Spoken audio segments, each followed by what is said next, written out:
Welcome, everybody. Lights, camera, action. Hollywood has become synonymous with the glitz and glamour of the entertainment industry. How did the magic of Hollywood cinema begin? At the turn of the 20th century, the U.S. filmdom moved to Hollywood to avoid Edison's motion pictures patents fees. Other Hollywood's advantages were its unbeatable weather and quick access to different settings. Between the 1920s and the 1960s, the Big Five studios, Paramount, MGM, RKO, Warner Brothers, and 20th Century Fox dominated the film industry. The rise of talkies during the Roaring Twenties catapulted the popularity of cinema. By the end of the 1930s, Hollywood produced about 400 movies per year, and more than 15 million Americans went to the movies each week. The actors' and actresses' popularity skyrocketed. They became true superstars, beauty and style icons who epitomized the glamour and extravagance of the era and embodied millions of people's dreams of wealth and success. Clark Gable, an early American movie star, was born in a small town in Ohio. No one thought he would succeed in Hollywood because of his big ears. But after signing with MGM, Gable became the king of Hollywood, appearing opposite the most famous actresses like Joan Crawford, Ava Gardner, and Vivien Leigh in the classic Gone with the Wind.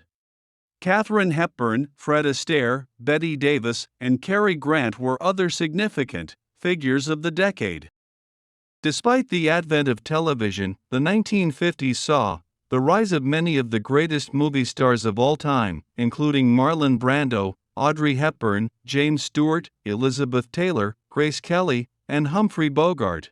In 1955, 20th Century Fox released The 7-Year Itch, the film that brought to fame a talented young blonde woman of seductive appeal and breathy voice, Marilyn Monroe.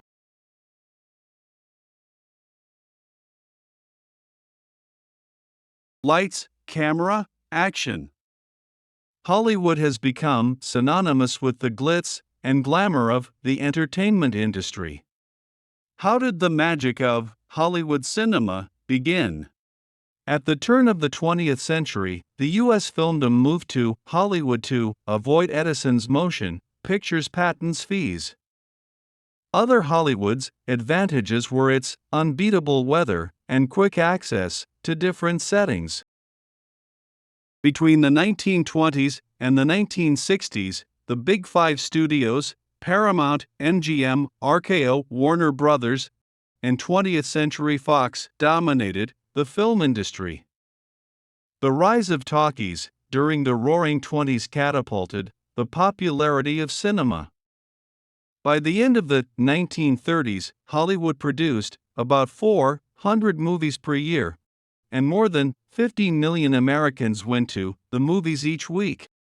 The actors' and actresses' popularity skyrocketed. They became true superstars, beauty and style icons who epitomized the glamour and extravagance of the era and embodied millions of people's dreams of wealth and success.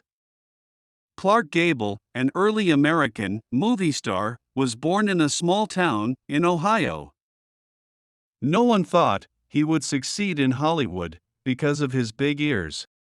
But after signing with MGM, Gable became the king of Hollywood, appearing opposite the most famous actresses like Joan Crawford, Ava Gardner, and Vivien Leigh in the classic Gone with the Wind. Katharine Hepburn, Fred Astaire, Bette Davis, and Cary Grant were other significant figures of the decade. Despite the advent of television, the 1950s saw the rise of many of the greatest movie stars of all time, including Marlon Brando, Audrey Hepburn, James Stewart, Elizabeth Taylor, Grace Kelly, and Humphrey Bogart. In 1955, 20th Century Fox released The 7-Year Itch, the film that brought to fame a talented young blonde woman of seductive appeal and breathy voice, Marilyn Monroe.